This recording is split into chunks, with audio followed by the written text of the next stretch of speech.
We'd like to start with the update, and if there are specific issues in the update and the members aren't here, if you can hold that either till they get here or to a future meeting, I think it'd be helpful. Good morning, Mr. Chairman. Jim Clark, Director of Federal Relations in the Mayor's Office, and I'm joined by Stacy Sosa in the CAO's office. One of the agenda items today is a report on the LA RICS BTOP grant. The Mayor's Office of Homeland Security Public Safety has requested if we could move that to the next time that we meet to continue it. They wanted to have an opportunity to brief the mayor on this thoroughly and have not had a chance to do that. They've scheduled a meeting for about a week and a half from now. So, and that's item one? I believe that's item number two. Number two. After our... Number two. Yeah, okay. Yes, sir. So if we could just continue that to the next one. And probably by that time we'll know whether we're actually going to receive the grant. So we might be able to give a report on that. All right, so we'll hold item 2 on LA RICS. 1A? I'm sorry, it's item 1A. 1A. All right, you're right. Okay. Item 1A we'll hold till next week, or next meeting. Right. The only other thing I've been following, as you had an interest in the issue of green taxis, I wanted you to know that there was some legislation that was introduced last year by Representative Nadler and Senator Gillibrand, both from New York, that it's called the Green Taxi Act of 2009, that would allow for local governments to impose fuel efficiency standards on taxis. Currently, they're not allowed to do that. That's been blocked. Mayor Villaraigosa joined with Mayor Bloomberg of New York, Mayor Menino in Boston, Mayor McGinn in Seattle, and Mayor Newsom in San Francisco to write to Senator Reid to ask that the provisions of the green taxi legislation be incorporated into the energy legislation that he's proposing that would, and whether that's going to be taken up this year or not, we don't know, but there is this move to try to add that to the energy bill that would allow local government to establish fuel efficiency standards and emission standards on taxi cabs to help try to speed up hybrid and green taxis. And I'm also still following up with DOE on what grants they are available for that purpose. Now, the legislation will set standards, but will it come with funding to assist them to get to that level? Well, I have to see if Senator Reid actually incorporates it into his legislation and what the provisions. So I'll get something back to your office on that. Okay. The thing is, would it be helpful if, and I don't know if the council's taken a position on that legislation? We have not taken a position on that yet. That might be something that we would like to do. Okay. Again, it's a question of whether Senator Reid is actually going to incorporate that into the new energy bill that he's trying to write for the Senate. Okay. If you could let us know, and if there's a need for a council resolution, we can get that done while the discussion is going forward. Yes, sir. Also, another issue from way back, it looks as though actually the House last night took up and debated a portion of a scaled-down tax extenders bill, and in that included some emergency funding for TANF recipients. As you remember, that was an issue that we talked about at the beginning of the year, I think it was, and it may finally get around to where there's going to be money put to allow for states to have an extension on the emergency contingency funding for TANF. Is that the one that we asked our U.S. Senator to? Yes, correct. Okay. That's correct. Very good. The thing is on that green taxi, if you can get back with us on that, and also very interested in anything that we can come up on that mass notification issue. And I think just last night was an indication of the importance of the fire. Yes, sir. And so what I think as we're moving to LA RICS, the important issue is that all these agencies can communicate. The next step is how well we communicate to the public. So I would hope at some point that becomes part of the larger package. Yes, sir. Okay. That concludes my report. Okay. Good morning. I just have a few updates since our last meeting. First of all, CRA has informed us that they were awarded $324,720 for the BTOP Affordable Housing Units project. They are currently in the process of negotiating the grant agreement, and the funds will be used to retrofit affordable housing units for broadband access. Also, We just recently updated our dashboards to reflect the denial of the Community Development Department's application for the Strengthening Communities 2009 Capacity Builds LA project. The grant amount, or the application amount, was $250,000 on that one. Do we have a rationale for that rejection? What was that? Did they have a rationale for the rejection? No, actually, we're in the process of collecting that from the department, and we have requested that they provide any sort of backup documentation that they received with their denial letter. Okay. Also, we previously reported that one application submitted by the Los Angeles Fire Department in the amount of $7.6 million for the Staffing for Adequate Fire and Emergency Response Firefighter Project was denied by the grantor. Since then, the department has clarified that they have not actually received a denial letter, and only 2/3 of the available funding has been awarded for that grant, so we changed the status back to pending for that. Also, the Department of Aging has informed us that they are in the process of closing out 2 of their grants. One of them is the nutrition grant, and the other is for senior employment. So we'll report back on that process at a future meeting. And we'll have updated information on job creation and expenditures through the month of June at our next meeting in August. Okay, very good. That concludes my presentation. All right, very good. We'll go to the next item.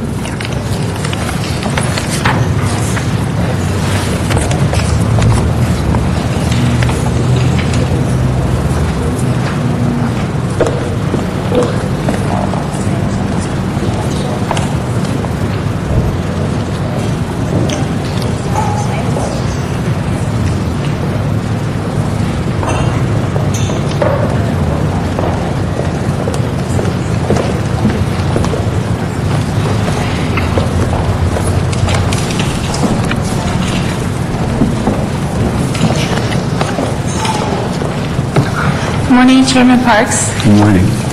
Teresa Sanchez, Mayor's Office. We're here to talk about item number 2 today, which is to request the authorization to leverage $14 million of the Energy Efficiency Block Grant funds that the city has received through ARA for our municipal retrofit program into a $39 million program through the Qualified Energy Conservation Bond Program. So what we're proposing to do is leverage the $14 million to pay partially for the interest on the $39 million bond to triple the size of the program, protect city jobs, save the city millions of dollars in energy and water costs, and fulfill the goals of the Green Building Retrofit Ordinance that the council passed around this time last year. Let me ask a couple of things I didn't quite understand on the issue of the $39 million in bonds. What's the length of time on that borrowing? The length of time on the repayment Repayment and the amount, the annual amount, the debt service? is 17 years, and the estimate, it's a 17-year payback period. Okay, and what's the annual debt service? We're estimating for a little less than $3 million. How much? A little less than $3 million. And we were given guidance from the Department of Energy that we can use the grant funds to pay that debt service for the first 2 years. For the first 2 years. We also have And that's, Natalie. you said, for 2 years? 2 years. Okay. The thing that I was concerned about is that anytime we're dealing with repaying something based on the savings that we haven't achieved, then the likelihood is that it falls back on the general fund if we're not successful. And we've not had a good history in the city of achieving efficiencies, and although it's a great budget balancing act, it often isn't achieved in any given year. So I would be very concerned that and although it's a great idea to triple the program, but it would appear that there's a need to be far more solid on 2 things. One, is this the best interest rate, or could we do better on bonds with Nicola? And secondly, if the debt service would have to have a revenue stream beyond the 14 million and more stable than just efficiencies. And so that's the two issues. And do we know what efficiencies, is it electrical, or what the energy efficiencies we're going to achieve, what area we're going to achieve them in? Right, so I have with me David Hodges from the Clinton Climate Initiative that can address some of those issues. Craig Tramby from the Department of Water and Power, who was the staff person in EAD, who originally put the program together, Natalie Brill from CAO, and Kelly Cooper from Department of General Services, and they can each answer part of that question. All right, very good. I want to address the bond issue question first, Councilman. This would have to go through MICLA, because the only way the city can issue bonds without voter approval is through our MICLA program, because that's state law. So we would be doing this through MICLA, and the first 2 years would be paid for from the grant. The reserve fund that we would need would also be paid for from the grant. And we also would receive 70% of the interest back from the federal government, just like we do with the recovery zone bonds or with BABs. In this case, it's 70% subsidy from the federal government for the 17 years. We're working right now with GSD and the mayor's office to look at the amount of savings to see when the recoup period would be and how much this would actually cost the general fund. We're still working on that analysis. But let me ask you, if we went MICLA, then this $39 million and these bonds would go unused? I'm sorry? The $39 million in the bonds that are being proposed today, they would go unused if we went MICLA? Yeah, we would have to go through the MICLA bond program. It would be general fund debt. So these bonds we would not access? $39 million is being... No, what the program does is the allocation, the way it works is that the federal government gave us an allocation to use to get the 70% back and to issue taxable bonds. Okay. That's what they give us. They don't give us the money per se, they give us the ability to issue the bonds. Okay, but how we repay them is up to us. Okay. Let me ask from Department of Water and Power, the one program that we benefited from when we created energy efficiencies was the one with LED lights, where we actually got an advance on the rebate early on, and so there was real money, in which we then were able to buy the LED lights and install them. But that was where real money was spent, as opposed to, in this case, it appears we're waiting for the efficiencies, and it's really not clear the amount and where they might be coming from. And so maybe you could respond to that. Well, they would be eligible for all the rebates, and I think the same kind of arrangement could be made. I'd have to kind of work through the details on that to see what the eligibilities would be. So that could augment or buy down somewhat the repayment process. Mm-hmm. So we would have the energy block grant dollars, rebate dollars, and then the captured savings, which after a 2-year period of those other payment streams, the savings would really be rolling at that point, and I think we'd have a good... And if there were rebates, you'd actually know what the efficiencies were, how much they are, would they achieve, I know it's early in the game, but would they achieve the close to $3 million debt service for the rest of that 15 years if we were using... The rebates don't come to that level. Just an initial sort of back-of-the-envelope calculation was about $1.5 million, perhaps, for the rebates. If they were aggressive in pursuing every last rebate, that could go higher, but that would be the initial sort of funding we'd be looking at. I'm sorry? Is that per year? That would be that would be in its entirety. So it would be just an augmentation to the repayment stream. So it would be $1.5 million over 17 years? Right, but that could be, again, brought forward in that process. So they could receive those funds earlier than across the 17 years. All right. And then, let's see, what would we expect over a 17-year period as far as the total repayment on $42 million? Do we have those numbers? $39 million, it probably would be... probably around $50 million. We haven't run the numbers yet. We're still waiting for the savings numbers, so we'll have that for you probably in the next few days. Okay.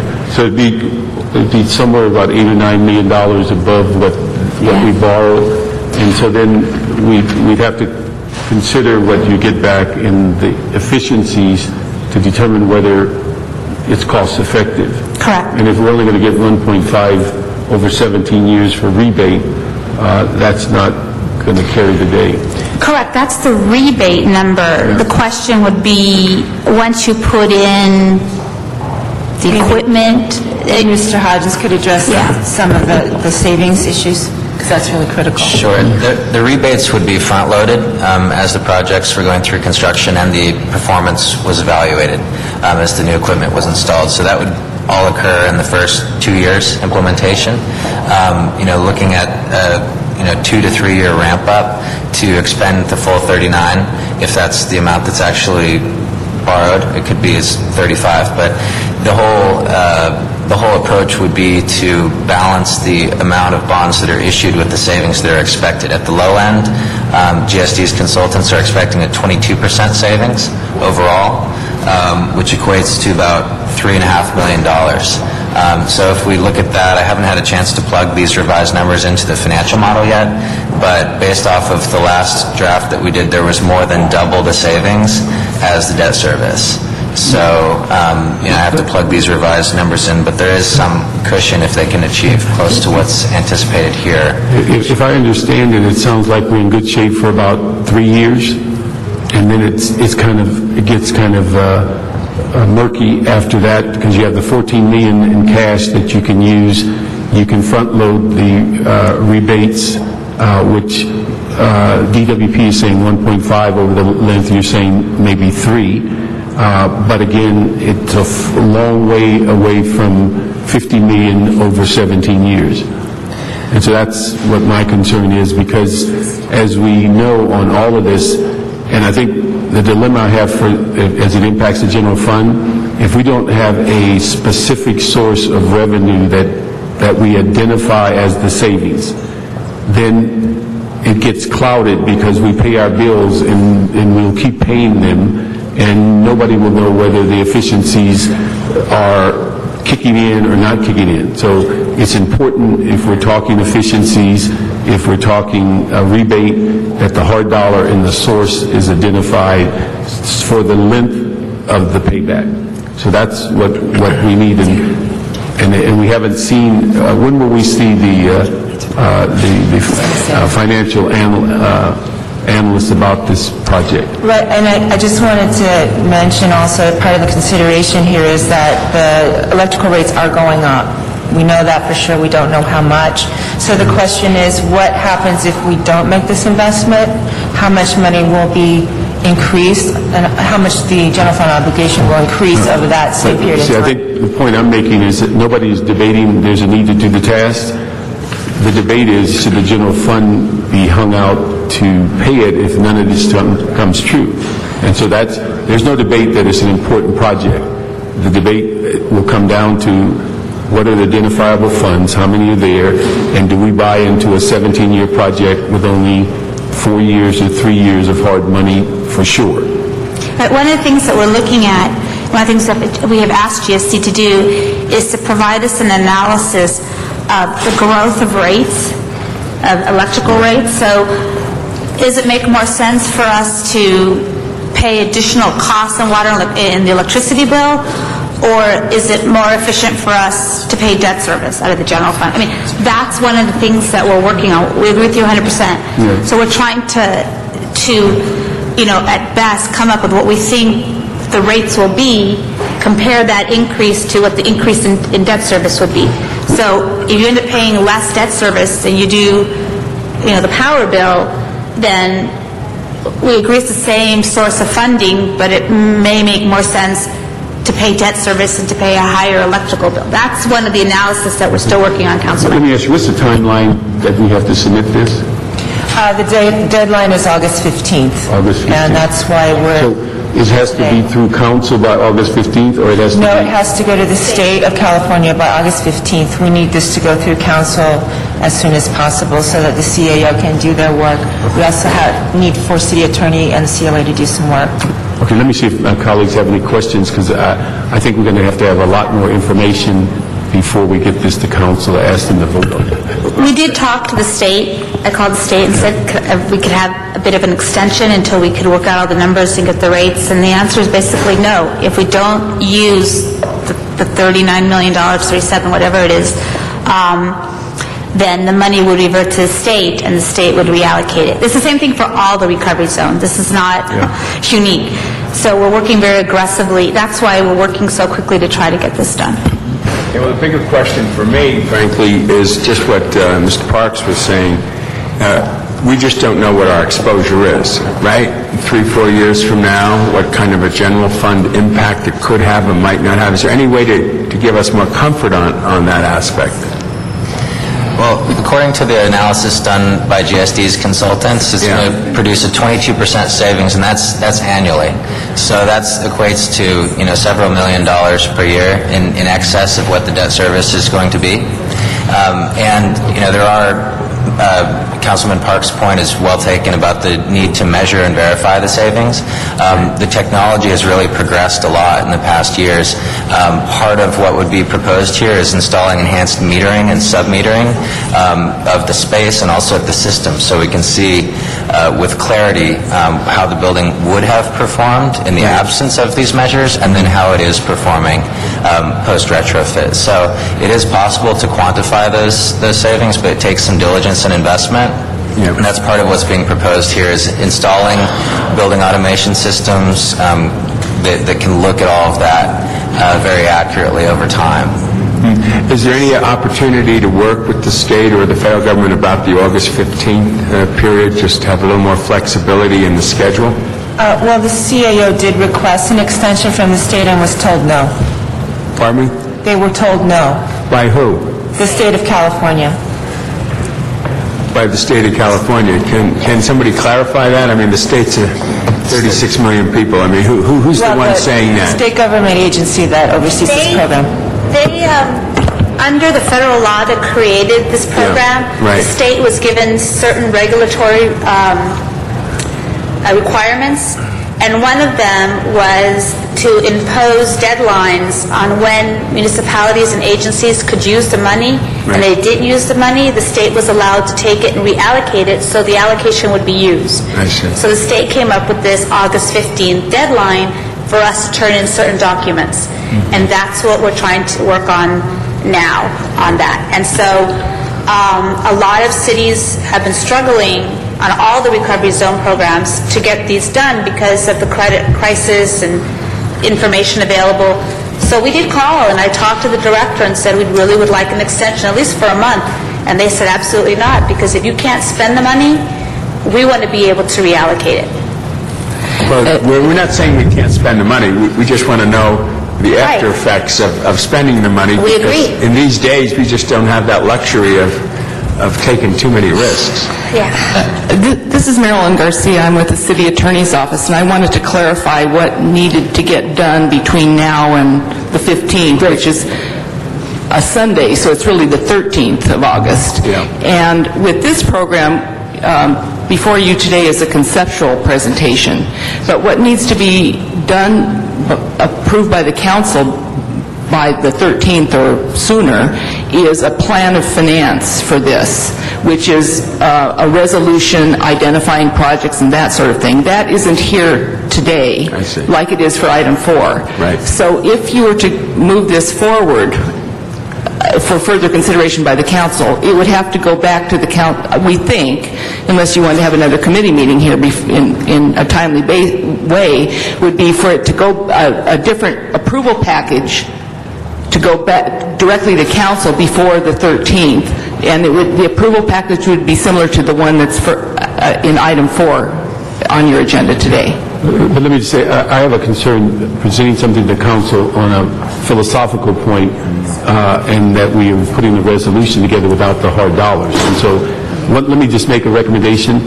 We will have 2 Budget and Finance Committee meetings between now and the 13th. If we could move this item to Monday's agenda at Budget and Finance and ask the CAO and the CLA and the Mayor's Office to work on these numbers. There's a placeholder already at Council for this item, which it can be continued when that comes up. We'll try, but I don't know if we'll have all the information by Monday, maybe the following Monday. Well, but let's just put it on the agenda for Monday. I And actually yeah, think let me we'll just have say- more of the financial information by Monday. Okay, Yeah, let's we can give report us what you have Monday. Okay. If it's not satisfactory, we can hold it another week. But again, it's on the agenda for the council on the 3rd. It can be continued well before this 13th date. But we would not want to present a resolution on a philosophical point. So let's do that, and we'll ask the clerk if you could get with the clerk, with Karen and the CLA's office, and Monique, and your office, and get this on the agenda for Monday's Budget and Finance. Thank you. So let's do that, and then that way we'll have more information and more clarity. But we do need that financial analysis is the backbone of this whole thing. Right. Okay. We'll have Thank that you. by Monday. Thank you. Thank you. Next item.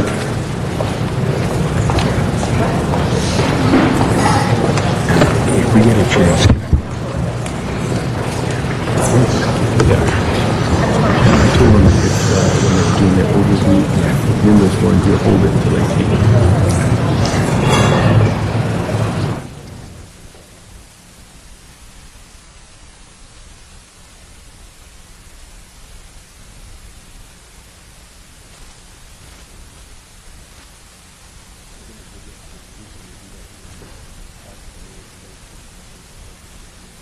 Committee's recommending it go to budget.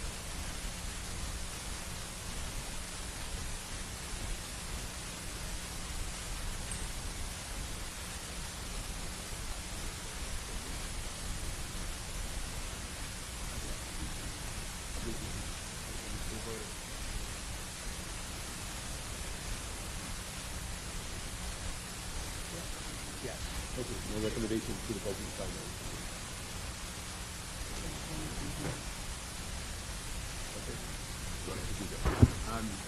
For the record, on this item that we just had a discussion about, item number 2, the recommendation is to send it to Budget and Finance for Monday for further consideration to get the numbers worked out, and then to the full council once we're comfortable with that. But we'll move it out of this committee today. With no recommendation. With no recommendation. Okay. So we got item 3.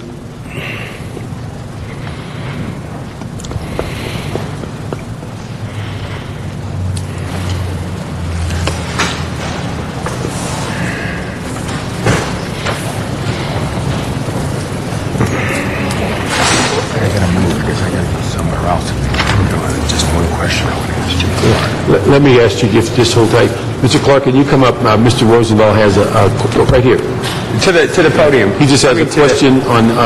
We just want a quick, I was pulling into the lot when you were giving your overview, and I see obviously the document here that we were awarded $629,792. Direct was $361 million.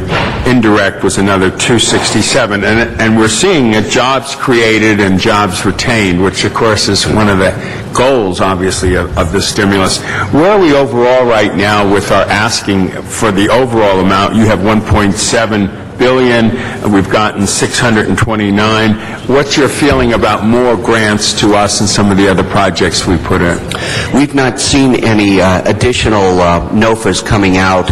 We do have a couple of projects that we've submitted on that are still pending on, and there's still some money, but for the most part, I think we'll see very few additional requests for grant opportunities. So I think we're more or less seeing the universe of what is out there. Now we'll be spending the next couple of years just accounting for and reporting on the awards that we've got and receiving the funds. I see. So pretty much the ask is already done. It's a matter of getting it back in. Right. We can get you a list of what's still pending. Could you get us that list and see what they are?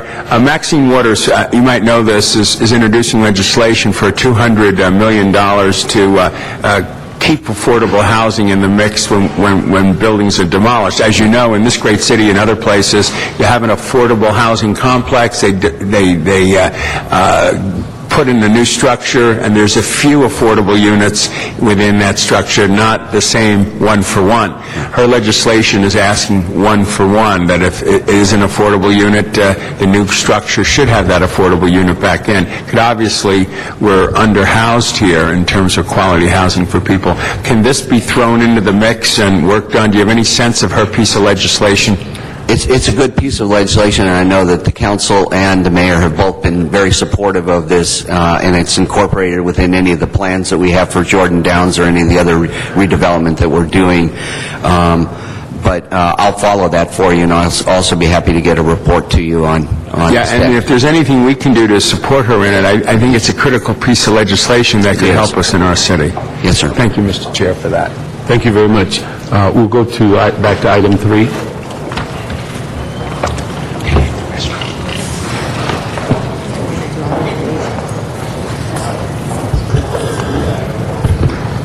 Trina Unzicker with the Office of the CAO. This is an item that has been before the committee before. It's the project on the BYD. We have representatives from CDD who can provide some background on that, and I believe we also have representatives from the CRA who can discuss their portion of their report. If they can come up and give us a thumbnail. I know we've seen it before, but just give us an update. We have CRA CDD.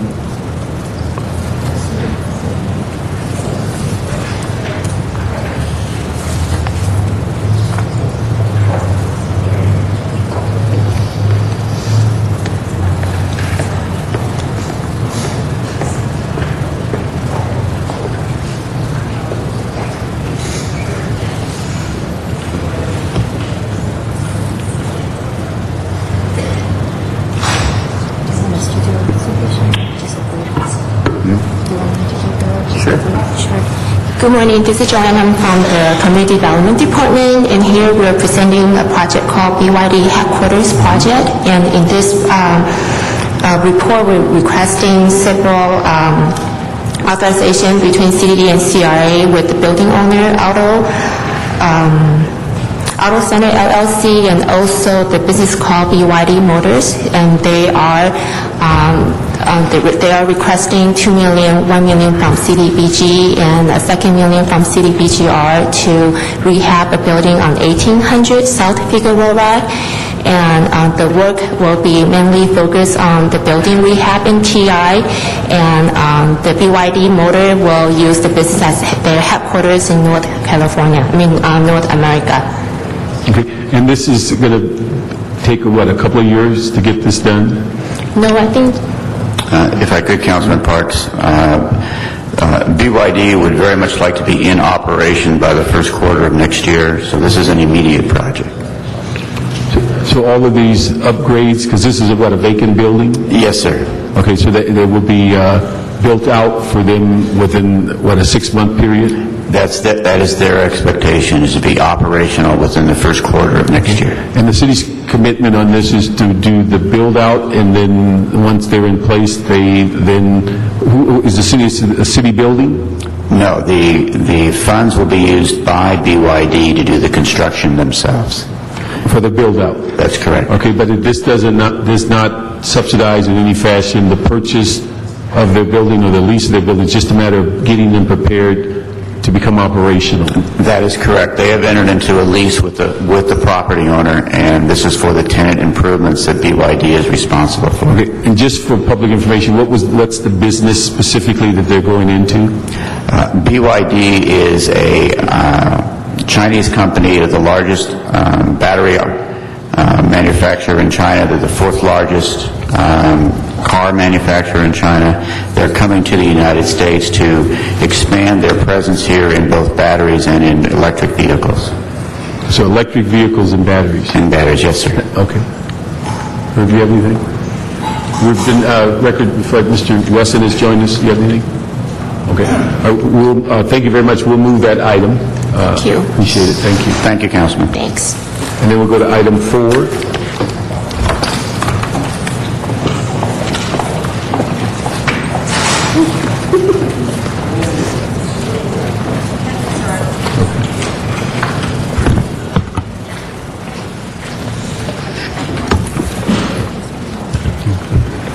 Sarai Bago with the CAO's office. We were last before you in January with a request to release a plan of issuance to the state regarding the Recovery Zone facility bonds and Recovery Zone economic development bonds. This was to meet the state requirement that we submit a plan of issuance at the end of January, which we did. Since that time, the steering committee has been meeting weekly. We've been continuing in our outreach to generate interest in the program and to try to generate more applications for the financing. We've been working on developing criteria for evaluating. We've been working with the existing applicants to assess their project readiness status, where they were with zoning requirements and site control, and their efforts to secure credit enhancements. We ultimately received 34 applications totaling $1.4 billion, so we were about 5 times oversubscribed based on our initial application. We then developed a second level application which was more thorough in the information we requested. As part of our due diligence, we asked for more legal information, more information about their job development with the project, and at that level we received 11 applications totaling $462 million. Let me ask you, and we're dealing with the Recovery Zone facility bonds? Is that the one you've referenced? And economic development bonds. Okay. Okay, we're going, because I have a question specifically on that category. We're going with your presentation. Okay. Okay. The requirements that the state established, there was 3 requirements basically. We had to have a bond council memo confirming that the project met federal requirements. They needed to submit some form of a credit enhancement, whether it was a letter of credit or some commitment for a private placement.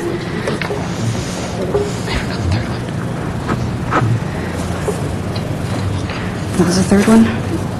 Okay, and that was it for the state requirements. The city established a requirement for a performance deposit. A 1% deposit was adopted. Ultimately, we ended up receiving one application for one project that met all of the requirements for $50 million, and that's a Selma Hotel project. When you say met all the requirements, that was primarily the deposit? The deposit, the bond council, they satisfied the legal requirements for a bond council memo. Okay, but we had other, before that, we had other people, projects that met the requirements other than the deposit. Is that the way I understood it? No. Okay, so this is the only one, that one, because what I got out of the report was that the reason for moving it from 1% to 100,000 was to bring in a larger group of people that might be eligible.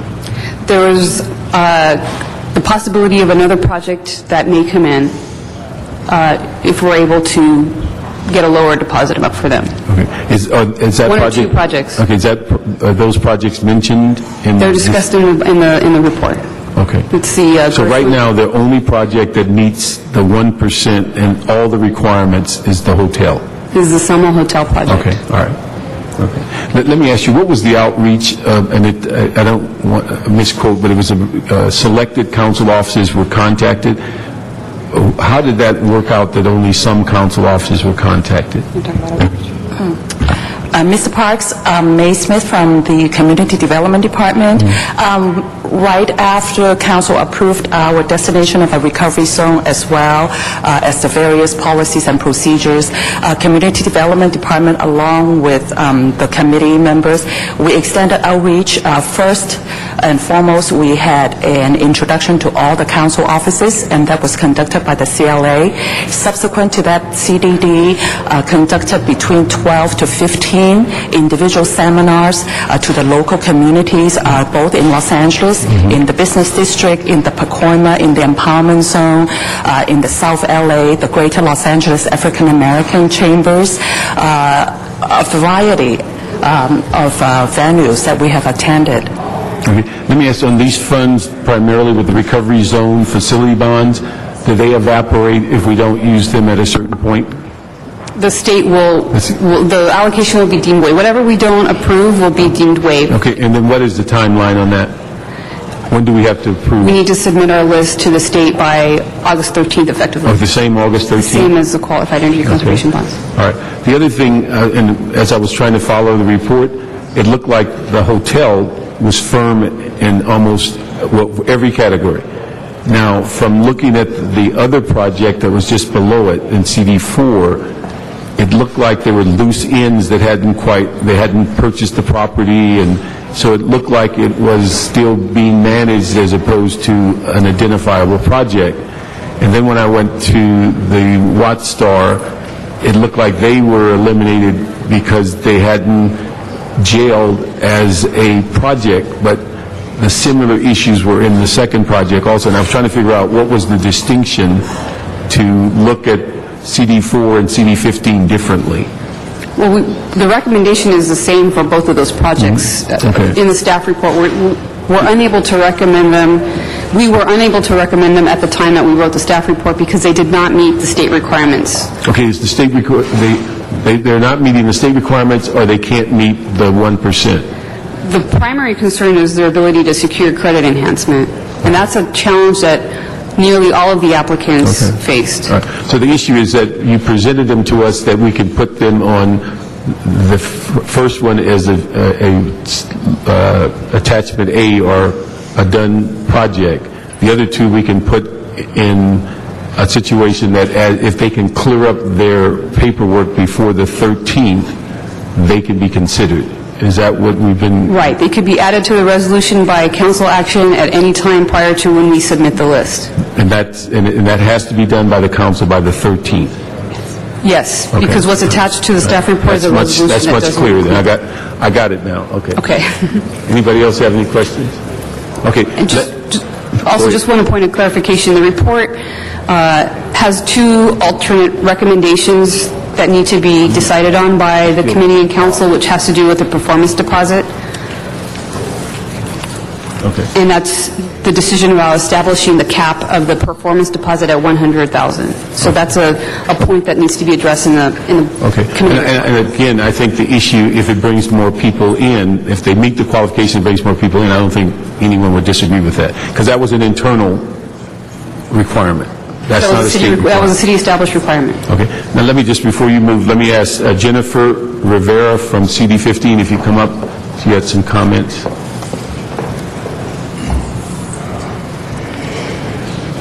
Good morning, Mr. Chairman. Jennifer Rivera with Councilmember Janice Hahn's office. I'm here today to voice Councilmember Hahn's strong support for the Wattstar Theater, a project that has been one long in the making.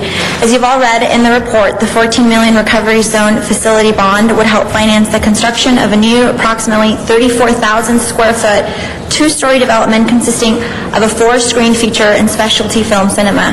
The development would not only serve to provide cultural enrichment in the Watts community, but also include an educational facility and equipment to provide job training to high school and college students. The application estimates that the project will create 250 construction jobs and 450 permanent jobs. While the steering committee has recommended not to submit an application to the California Debt Limit Allocation Committee, our office is here today urging you to put this project back on the list. The project is due to receive a commitment letter from the Annenberg Foundation providing funding on August 3rd, long before the city deadline of August 15th. Not putting them on the list today would hurt this effort. It is also important to note that putting this project on the list does not penalize the city in any way and is not competing with funding for other projects. Therefore, Councilwoman Hahn urges this committee to give this project the chance it needs for full funding and a chance to create jobs that are needed in the Watts community. Thank you. Thank you very much.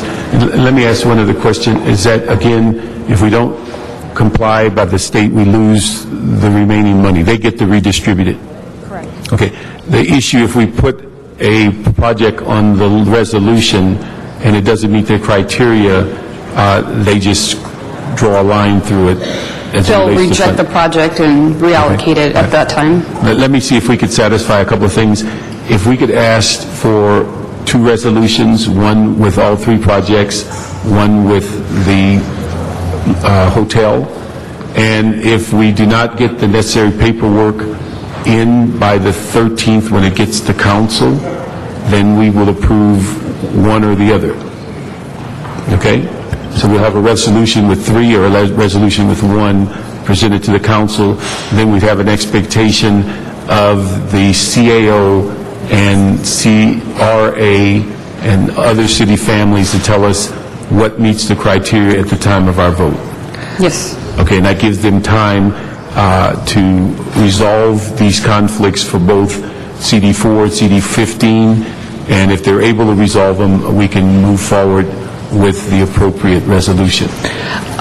This is Marilyn Garcia. There's another issue with regard to the substitution of the resolution. The resolution covers both the public projects for wastewater and MICLA as well as the facility bonds.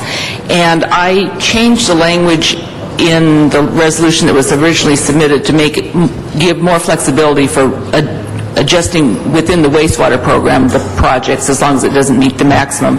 And I gave to the council somebody I don't think there's a concern about this. I just want to make sure that this is the proper resolution is submitted. Yeah, I think the issue is that on the recovery zone economic development bonds, I don't think there's an issue on any of that, and it saves us money and all that other good stuff. So I think that is clear. The issue would be on the recovery zone facility bonds.